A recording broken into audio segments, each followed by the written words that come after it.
Welcome back everybody to another Goosh inflatable review and giveaway.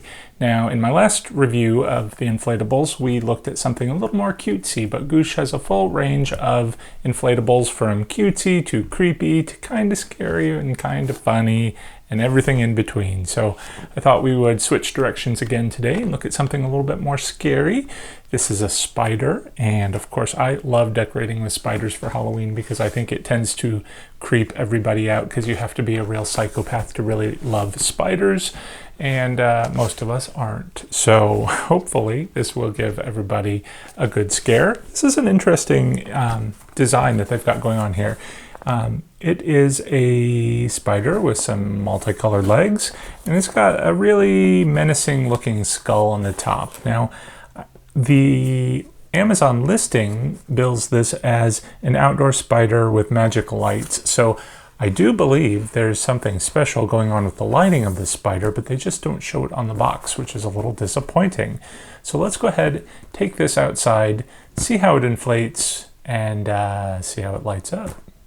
I actually have several different spider inflatables from when I did a toxic spider display, so I'm really kind of excited by this one. You can never have enough spiders. All right, so inside the box we have the Goosh orange bag that kind of holds the inflatable.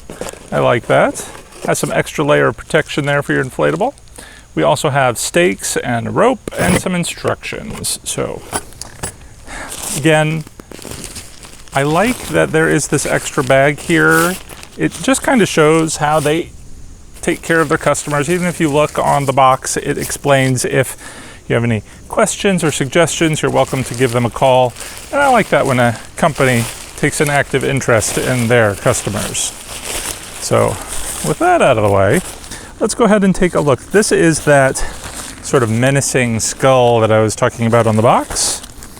On the back, we have the fan. It's a little fan with a lip on it to help it not get covered up because it looks like it might be on the bottom of the spider, or I don't know, in the back, we'll see.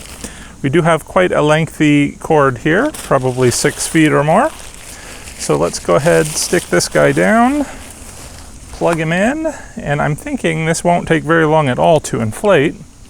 We just want to make sure that all the zippers are closed. So there is a zipper on the back bottom area, quite hefty, so if you wanted to put an extra weight or something in there, because I don't think there's any weight in here at all. So you're probably going to want to stake him down or put a rock or something in the bottom, which is all I do because I don't have time to stake things down. Just take a big heavy rock. That's all we need. All right, now I can see offhand that there are multicolored lights going on in here, so I can't wait to see what this looks like at night, which we will see in just a moment. But let's go ahead and let it finish inflating and see what it looks like here during the day. All right, it's inflating pretty quick. Now, one thing I have noticed with my other spider inflatables is that you kind of need either a really strong fan that keeps these legs pushed out constantly, or, you know, wind's gonna knock them all about and you're always gonna be kind of fighting with them. But these look like they're pretty good. They kind of stick up rather than sit on the ground. So that is pretty good, I think. But there's the side view, and we've got the front view, but let me go ahead and bring the camera in and we will take a closer look.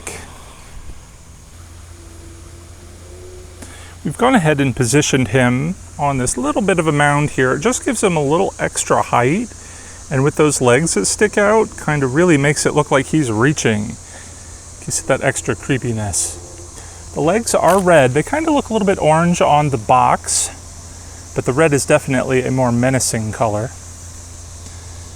He's got some eyes that blink, these yellow toxic fangs, and of course this sort of poisonous skull motif.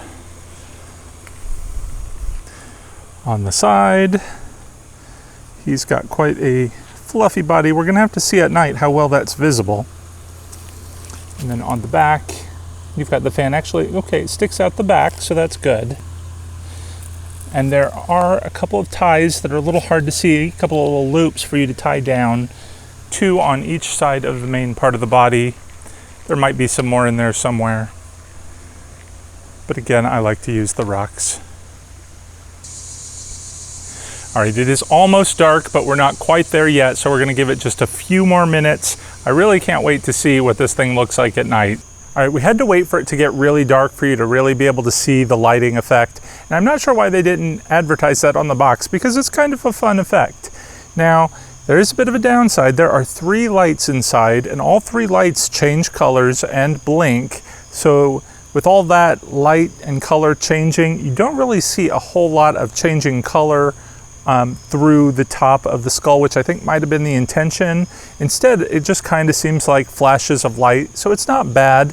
But if you really wanted to see that sort of distinct color changing, you might want to add your own internal light. You can get them from Amazon real cheap, just those color changing things that'll cycle through a bunch of different colors. But if you kind of like this sort of strobe effect, I think that works pretty well on its own. The eyeballs, oddly, you know, remember they were yellow. However, at night when they're blinking, they look orange. So you've got like orange looking eyes, the yellow fangs, the red and the black legs, and of course the sort of bluish flashing light. So there's a lot going on in this spider, but he's supposed to be menacing and dangerous, and you do kind of get that vibe from him. So it's a fun prop. It's kind of scary, and I think the spider motif can really go anywhere in a yard and just look really good. So I'm not going to use them in my display this year. I'm going to save them for a future year, but I hope that you have an opportunity to use them. And if so, you have a chance to win a brand new one of these. I'm going to be giving away one in 24 hours from now. So you're going to want to enter by leaving me a comment below. Like I often do, we need to give our spider a name. So leave a comment with a name and a hashtag Goosh and hashtag Happy Haunting. That'll get you entered, and in 24 hours we will announce the winner. And I get a lot of questions about who the winners are. I do post that on our Facebook group, Happy Haunting, so be sure to join that if you want to get those up-to-the-minute announcements and reminders for videos. Also, for reminders, you want to hit that bell icon to be notified of future videos, because we will be doing several more giveaways up till Halloween, and we do them 24 hours after the video posts. So you don't have a lot of time. You want to be notified as soon as that video hits, and you can leave those comments and hashtags. So make sure you're subscribed and do all that jazz. And until next time, thanks for watching. Take care and happy haunting.